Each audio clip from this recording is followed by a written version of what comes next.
Assemble. Can you imagine if Captain America wasn't here for this fight? The Avengers would be in a load of trouble.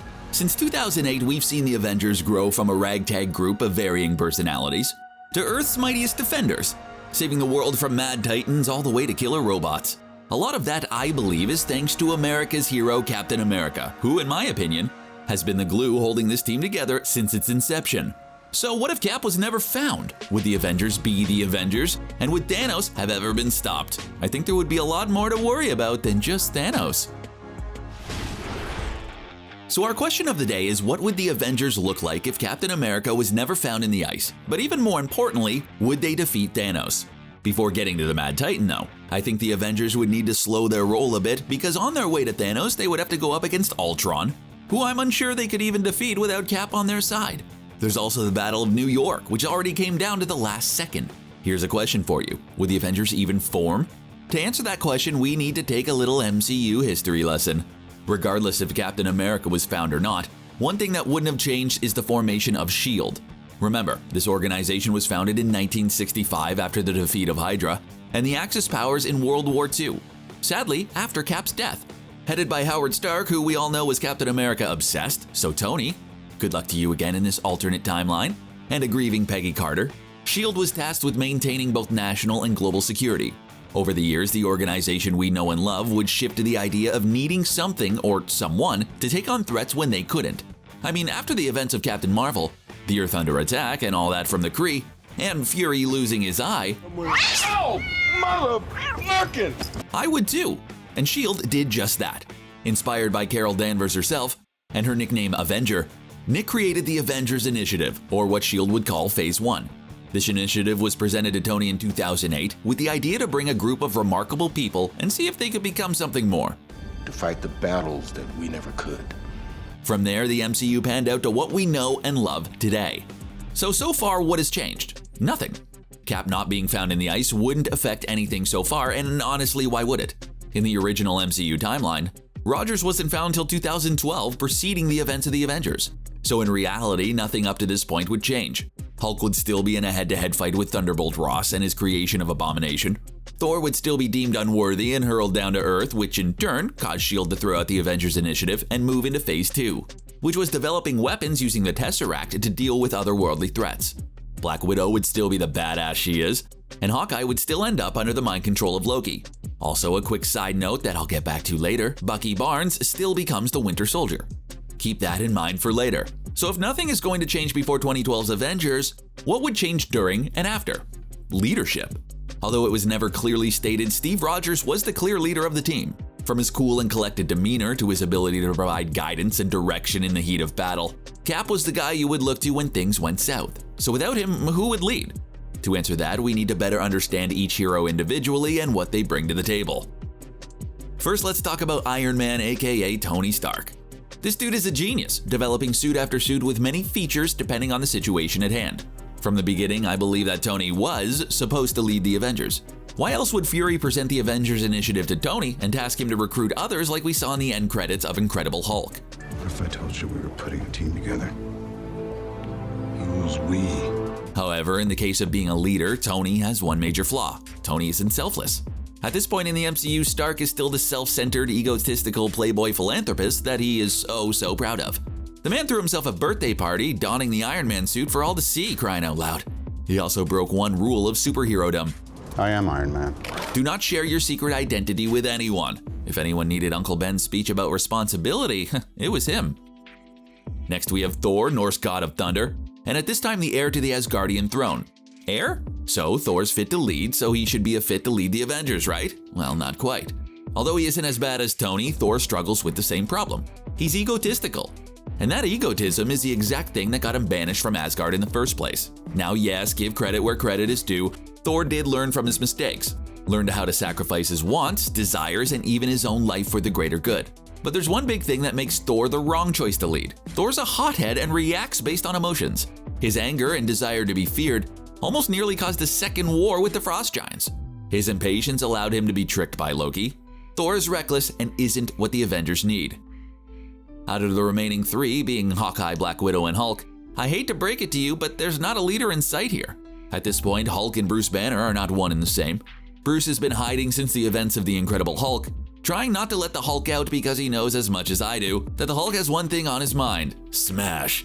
Hawkeye is a very secretive person. He does what he has to do and then disappears off the grid to live a quiet life with his family. Black Widow, while an amazing fighter, spy, and assassin, is haunted by her past and at any moment can be overwhelmed and paralyzed by it. So without Cap on their side, there isn't much of a leader here, and that fact would be tested heavily in the Battle of New York. No Cap, no leader, and 5 heroes with personalities that do not gel well together. What could go wrong, huh? Well, everything. In 2012's The Avengers, a huge plot point throughout the film was the infighting amongst the team. We had Hulk versus Thor, Thor versus Iron Man versus Captain America, Iron Man versus Thor versus Captain America. You get the point. Everyone was at their rope's end with one another. Let's go back to Iron Man versus Thor. What was that fight about again? Oh, that's right. Where the captured Loki, main villain of the film, is going to serve justice. I understand that this is pre-We Are the Avengers, but come on, drop your egos and realize you've already won. Also, if it wasn't for Cap jumping in when he did, who knows how out of control this fight could have gotten. Someone might have, well, you know. Later we see even more fighting, such as them arguing over the truth of S.H.I.E.L.D.'s plan for the Tesseract. After being attacked, Bruce loses control and the Hulk runs wild across the ship, chasing after a fearful Black Widow, who then goes head-to-head with Thor, all while Tony and Steve try to stop the helicarrier they're on from falling from the sky. This is the definition of chaos, and by the end, Loki was free, Thor crashed down to Earth, Black Widow was paralyzed with fear, Bruce was buried in rubble, Hawkeye was filled with guilt over what he had done under Loki's control, and Tony and Steve were stuck between a rock and a hard place, not knowing what to do next. Then a hero emerged: Captain America fanatic Agent Coulson, who was killed in the fight against Loki with a dying wish that his death would be the spark to bring the Avengers together. Here's where things would change with Cap not being around. First, I'm unsure if Coulson's death would bring the team together because it wasn't necessarily his death that changed minds. It was what he had in his locker. Guess he never did get you to sign them. Captain America trading cards, which Fury took, wiped on Coulson's blood, and then threw them in Cap's direction. In my opinion, this was the catalyst that got Cap into gear, refocused, and ready to get the job done, just as Fury wanted. He was a soldier, knew what could come with war, knew what soldiers would sacrifice for the greater good, and knew nothing but victory was the only way to honor that sacrifice. However, Tony did not. Tony wasn't a soldier, even calling Coulson an idiot for taking on Loki alone. And without Cap around in our alternative timeline, these cards wouldn't likely be in the locker in the first place, nor Cap's push to move forward. So without Cap and his influence, Tony would have to take a step outside himself and realize what would need to be done solely on the heels of Coulson's death. And that would have taken some time. More time than the team really had. However, I do think Tony would have come around. Despite his flaws, Tony is a hero, and has proven that time and time again. Heck, it was Tony who came to the conclusion that Loki would want his victory to be a spectacle, and Stark Tower was the stage to do it. So instead of Cap, he would be the one telling the team to suit up as they made their way to the final battle against Loki. My question, however, is, can Tony be a leader? This battle, the Battle of New York, would be Tony's greatest test as an early hero. Like I said early in the video, Tony is still a self-centered, egotistical playboy philanthropist who sometimes has no care except his own. And here he has 4 other lives in his hands. Tony, taking a second to analyze the situation, would likely take the same route Cap would. Hawkeye on the roof with eyes on everything, Stark taking the perimeter, Thor containing the portal, Hulk smashing anything and everything that comes in his path, and Natasha on the ground with some extra support as needed, since this time around there isn't a super soldier backing her up. From there, I don't think much would change after the scene where Cap gives his orders. There isn't much leading that happens. It's an all-out fight with the Chitauri forces. Well, there would also be some slight changes from the battle we remember. Widow would have to find another way to catch a ride. We wouldn't have those iconic Captain America team-up moments.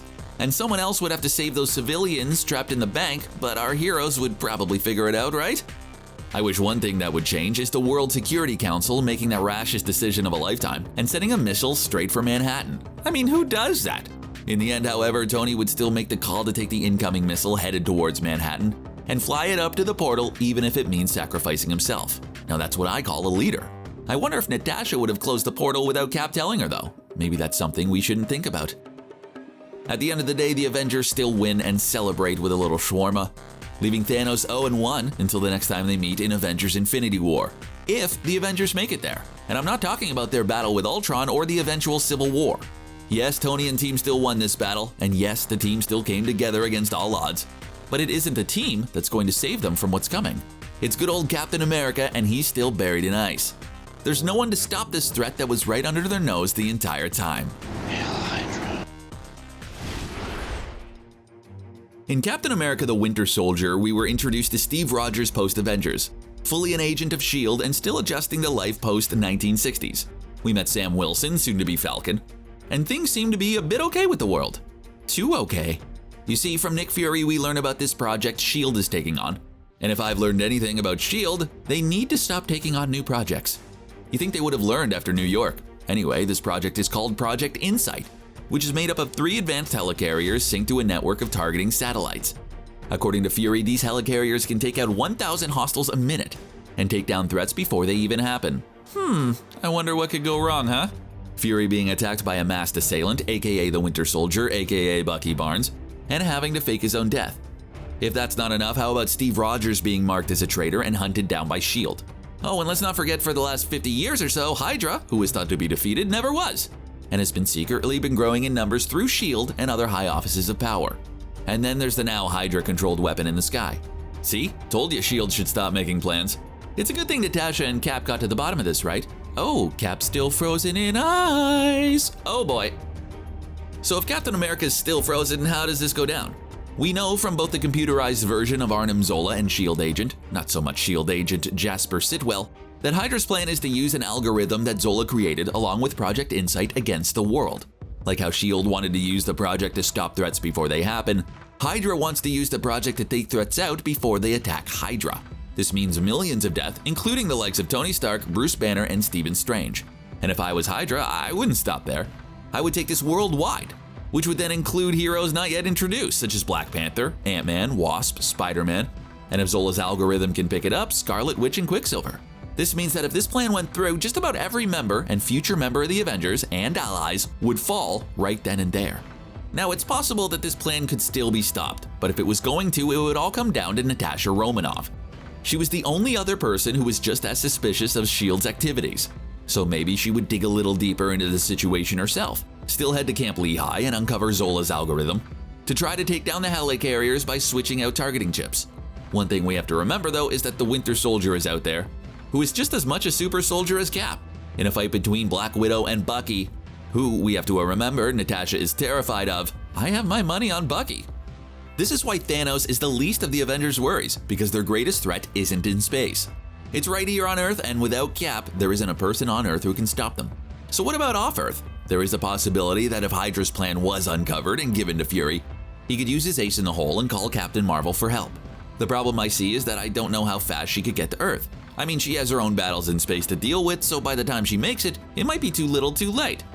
There's also Thor, who might catch wind that something is happening, but again, it comes down to timing. We also have the Guardians of the Galaxy, who aren't so much a team just yet and have no idea what's happening on Earth, so we'll consider them not an option here. So with that, there's not much left to consider. Hydra wins, and if Captain Marvel or Thor arrive after the damage is done, all we have left by the time Thanos rolls back around is Captain Marvel, Thor along with Asgard, and the Guardians along with whoever they could grab from the universe. Everyone else, gone. In the original MCU timeline, it took all of the Avengers and all of Wakanda to go up against Thanos and his army in Infinity War. So with an even smaller roster of heroes, Thanos wins again, and post-snap, that small roster goes down another 50%. What about time travel though? That's what they did the first time they lost to Thanos, so couldn't they go back in time and stop Hydra to have a better chance to stop him? Nope, and let me tell you why. Due to Project Insight, we'd have no Tony and Bruce. And unless someone defects from Hydra who has the level of technical skill and genius those two had combined, which I'm sure there isn't any way for the remaining heroes to go back in time. What's done is done, and this time Thanos can relax all he wants on his farm. All this because Captain America is still sleeping in his icy bed. It's insane how much impact one man can have on the world. Thank goodness they found him. Looking good, Capcicle. This all sounds like a grim world, but maybe there is hope for our heroes. What do you think would go down with Cap still under the ice? Let us know in the comments, and be sure to like this video and subscribe so you don't miss more videos from us here at CBR.